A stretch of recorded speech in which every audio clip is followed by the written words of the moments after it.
તિરુવનંતપુરમમાં 8,900 કરોડના ખર્ચે વિકસિત પોર્ટનું પ્રધાનમંત્રી નરેન્દ્ર મોદીના હસ્તે ઉદ્ઘાટન. વડાપ્રધાન નરેન્દ્ર મોદીએ કેરળના તિરુવનંતપુરમ ખાતે સ્થિત વિઝિન્જામ આંતરરાષ્ટ્રીય ડીપવોટર મલ્ટીપર્પઝ પોર્ટને રાષ્ટ્રને સમર્પિત કર્યો. આ પોર્ટ ભારતનું પ્રથમ સમર્પિત કન્ટેનર ટ્રાન્સશિપમેન્ટ હબ છે, જે 8,900 કરોડના ખર્ચે પબ્લિક પ્રાઇવેટ પાર્ટનરશિપ મોડલ હેઠળ વિકસાવવામાં આવ્યું છે. આ પ્રોજેક્ટનું નિર્માણ અદાણી વિઝિન્જામ પોર્ટ પ્રાઇવેટ લિમિટેડ દ્વારા કરવામાં આવ્યું છે, જેમાં કેરળ સરકારે 2/3 ખર્ચ વહન કર્યો છે. વિઝિન્જામ પોર્ટની વિશેષતા એ છે કે તે ભારતનો પ્રથમ અર્ધ સ્વચાલિત પોર્ટ છે, જેમાં આર્ટિફિશિયલ ઇન્ટેલિજન્સ આધારિત વેસલ ટ્રાફિક મેનેજમેન્ટ સિસ્ટમનો સમાવેશ થાય છે. આ સિસ્ટમ આઈઆઈટી મદ્રાસ સાથેના સહયોગથી વિકસાવવામાં આવી છે.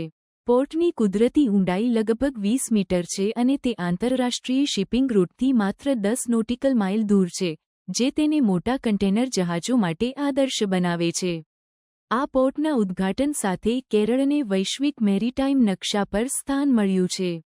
કેરળના મુખ્યમંત્રી પિનરાઈ વિજયને જણાવ્યું હતું કે રાજ્ય સરકારે પોર્ટ પ્રોજેક્ટના કુલ ખર્ચમાં 2/3 હિસ્સો ભરીને આ ઐતિહાસિક રોકાણ કર્યું છે. તેમણે આ પોર્ટને ભારતના મેરીટાઈમ વિકાસમાં એક નવા અધ્યાયની શરૂઆત તરીકે વર્ણવી છે.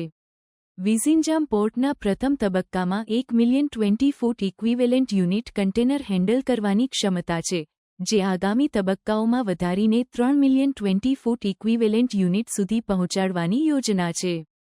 આ પોર્ટની સ્થાપના ભારતને વૈશ્વિક વેપારમાં વધુ મજબૂત સ્થાન આપશે અને દેશની લોજિસ્ટિક્સ કાર્યક્ષમતા વધારશે. ये भारत का इकलौता ऐसा पोर्ट है जिसे कहा जा सकता है इंडियाज़ फर्स्ट डीप वाटर सी पोर्ट. विलिनियम सी पोर्ट की लोकेशन भी बहुत स्ट्रैटेजिक है.